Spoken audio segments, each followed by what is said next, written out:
Magandang hapon po, 30 oras, 50 minuto at 1 segundo. Ganyan po katagal ang traslasyon ngayong taon. Pinakamahaba po sa buong kasaysayan ng Pista ng Poong Jesus Nazareno. Alas 10:50 ng umaga, nakabalik ang andas sa Minor Basilica National Shrine of Jesus Nazareno o Quiapo Church. Binalakmang itigil pansamantala. Porsigido ang mga deboto na ituloy ang prosesyon pabalik ng Quiapo. At nakatutok si Bernadette Reyes.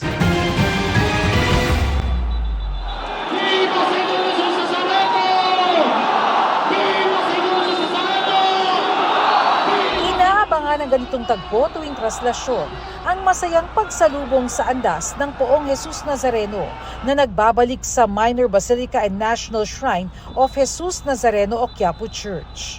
Sa traslasyon ngayong taon, dumating sa simbahan ng andas ganap ng alas 10:50 ng umaga ng Sabado. Sa kabuuan, 30 oras, 50 minuto at 1 segundo tumagal ang traslasyon 2026 na pinakamahabang traslasyon sa kasaysayan.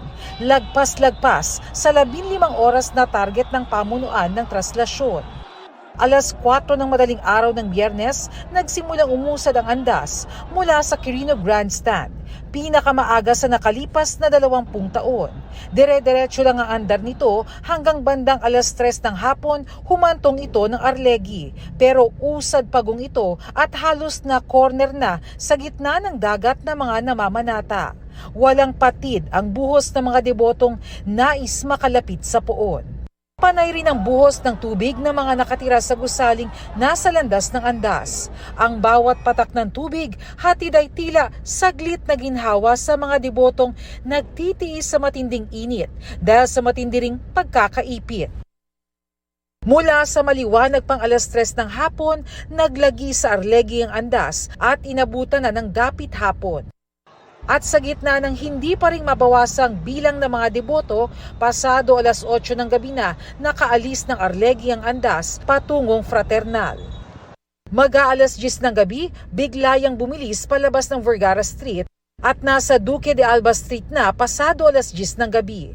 Pasado alas 4 ng madaling araw, dumating ang andas sa Plaza del Carmen, tapat ng San Sebastian Church, para sa Dungaw o Lamirata. Tradisyon ng pagtatagpo ng imahe ng Jesus Nazareno at imahe ng Inang Maria, ang Nuestra Señora del Carmen de San Sebastian. Inanunsyo man ng Quiapo Church na pansamantalang ititigil ang traslasyon at ilalagak muna sa San Sebastian ng Poon para sa pagkakataong makapagpahinga, kalaunay hinila ng mga deboto ang andas para ituloy ang prosesyon. Mula San Sebastian, binaybay ng andas ang Bilibid Viejo Street mag-aalas 6 na umaga hanggang inabutan na ng liwanag ang traslasyon. Pasado alas 7, patuloy nitong binaybay ang ZP de Guzman Street. At nakaliko na ito sa Quezon Boulevard pasado alas 8:30. Pagpatak ng alas 10 ng umaga, nasa kanto na ng Palangka at Villalobos ang andas. Nag-uumapaw ang mga tao sa landas ng andas. Mabagal ulit ang pag-usad nito at napupunta sa gilid kaya naantala ang pagtuntong nito sa Plaza Miranda na inabot na ng alas 10:40. Mula roon, tuloy-tuloy na ang usad ng andas.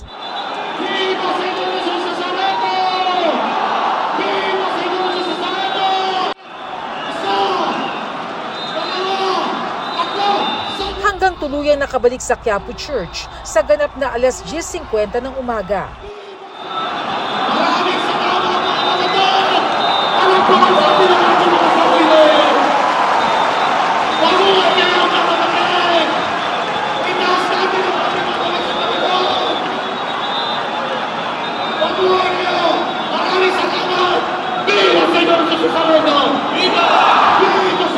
Para sa GMA Integrated News, Bernadette Reyes, nakatutok 24 oras.